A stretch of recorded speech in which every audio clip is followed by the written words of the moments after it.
E aí, galera, boa tarde.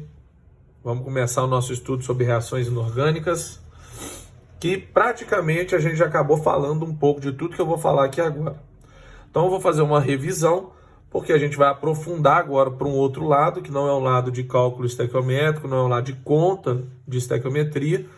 Então, pode parecer a princípio que é a mesma coisa, mas não é. A gente vai olhar agora para um lado mais qualitativo da reação do que para um lado quantitativo. É um lado mais assim, de observar a reação em si do que fazer conta com ela, tá? Esse momento nosso ele vai ser dividido assim. A princípio, nós vamos classificar as reações. Depois, a gente vai entender o que é uma reação de combustão, uma reação de neutralização e uma reação de oxirredução. E, por fim, nós vamos para o balanceamento, tá? Então, espera aí que a gente divida essas aulas em uma quantidade considerável, para não ficar uma coisa cansativa e aulas muito longas, tá bom?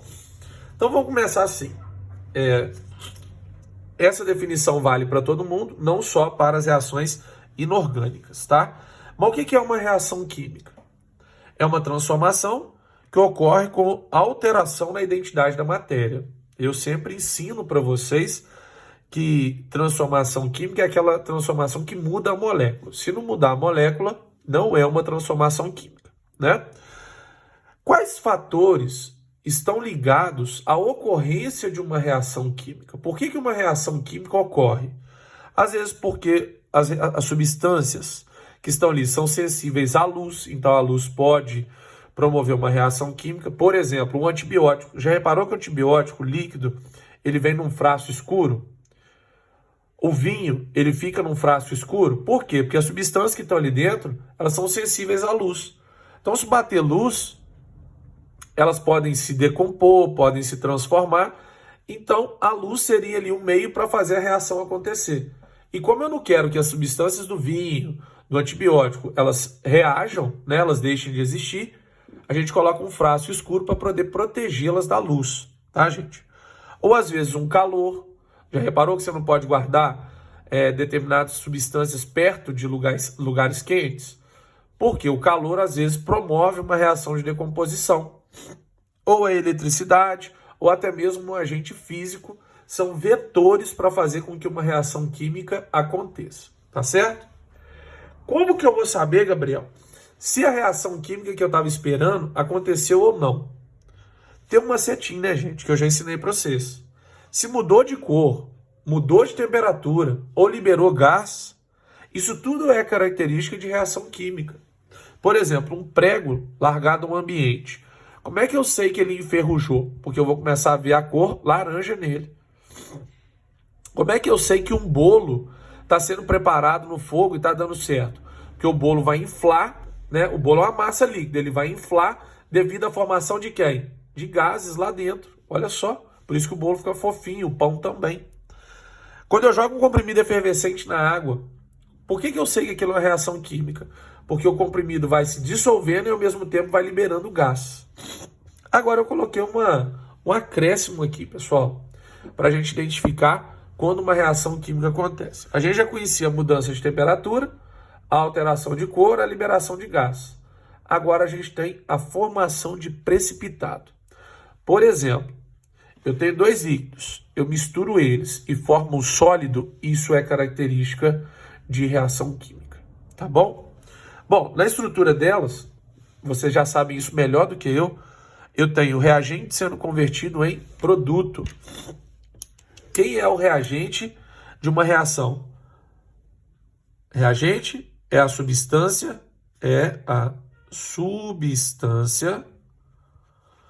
consumida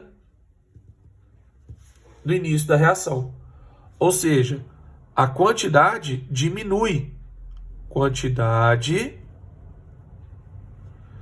diminui à medida que a reação acontece. Em contrapartida, à medida que a reação está rolando, o reagente vai virando o quê, pessoal? Produto. Então, o produto é a substância formada na reação. E como ele está sendo formado, a tendência é que a quantidade dele aumente. Então, do início da reação até o fim da reação, eu só vou ver a quantidade de produto aumentando, tá bom?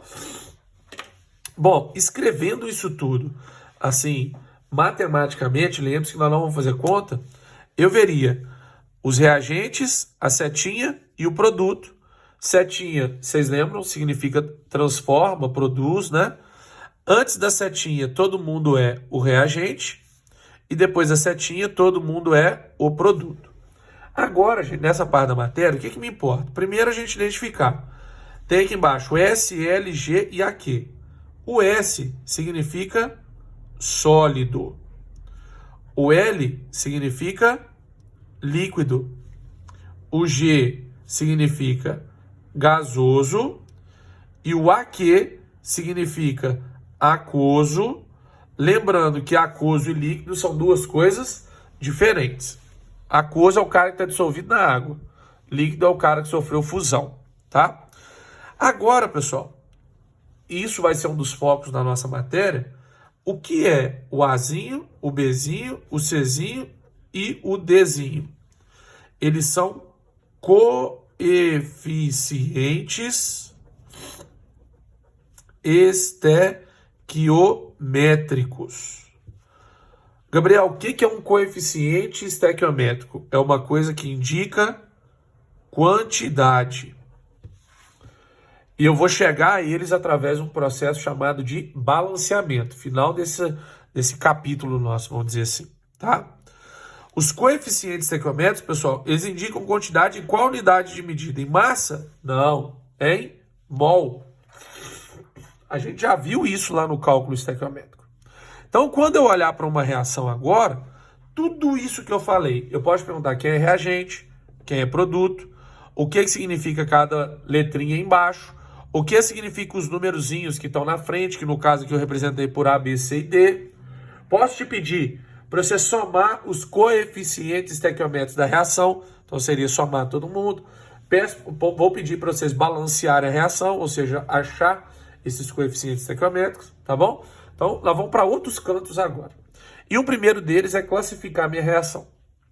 Posso classificar ela quanto à troca de energia. Para isso, existem dois tipos de reação química. A endotérmica, que é aquela que absorve energia para acontecer. Por exemplo, pessoal, a fotossíntese. Lembra da fotossíntese? A planta precisa de CO2, precisa de água, precisa de luz para formar C6H12O6 e O2. Ou seja, a planta precisa de luz para realizar a fotossíntese, ela absorve luz. Então é uma reação endotérmica. Contrário de endotérmica, exotérmica, reações que liberação de energia. Por exemplo, gente, uma reação de queima, que a gente vai dar o nome de combustão daqui a pouco. Eu tenho um combustível, ele reage com o oxigênio, produz CO2, produz água e libera calor. Olha que barato o lance das reações endotérmicas e exotérmicas. Quando eu jogo álcool na minha mão e o álcool vai evaporar, esse é um processo endotérmico. O álcool absorve energia para evaporar. O que acontece com a temperatura na minha mão? Eu sinto minha mão fria. As reações endotérmicas, elas abaixam a temperatura do entorno de onde a reação vai acontecer. Por quê? Porque elas absorvem energia para acontecer. Em contrapartida, se eu queimar essa folha de papel, eu vou estar liberando calor, vou estar vendo até a energia sendo liberada. A reação exotérmica vai fazer o que com a temperatura aqui em volta? Ela vai aumentar. Então grava isso. Reação endotérmica faz com que o meio fique gelado, diminua a temperatura. Reação exotérmica faz com que a temperatura aumente, o meio fique quente. Tá bom? Eu posso classificar a minha reação quanto à rapidez. Ela pode ser chamada de lenta, média ou rápida. E para isso eu vou ter que te falar, tá, gente? Por exemplo, o processo de enferrujar um prego. Ele é lento, ele é médio ou ele é rápido? Gabriel, demora às vezes 1 mês para um prego enferrujar. Então é lento. Processo para decompor um corpo. Gabriel, demora 1 ano para um corpo ser totalmente decomposto. Ela é lenta. Agora, a explosão de TNT. Gabriel, explode assim, ó, em segundos. É uma reação rápida. Tá bom? Eu vou ter que te contar uma história para você determinar se a reação é lenta, se ela é média ou se ela é rápida. Detalhe, sempre vai ficar dividido entre lenta e rápida. A média quase nunca vai aparecer. E quanto à reversibilidade, isso aqui é uma coisa que vocês nunca viram. Eu tenho reações, pessoal, que elas acontecem em ambos os sentidos. Em ambos os sentidos. Agora, nós não vamos estudar essas reações. Elas são características do segundo ano. Mas, só para a gente aprender, eu teria lá o reagente A e o B e uma seta com uma dupla cabeça, olha só. Isso significa que a reação se processa daqui para cá e depois ela processa no sentido contrário. Essa reação é chamada de reação reversível. E a reação reversível, ela ocorre em apenas um sentido. Ocorre em um único sentido. Que são as reações que a gente acontece, que ela já estuda, que é quando A mais B forma C mais D, ou seja, ela só vai daqui para cá.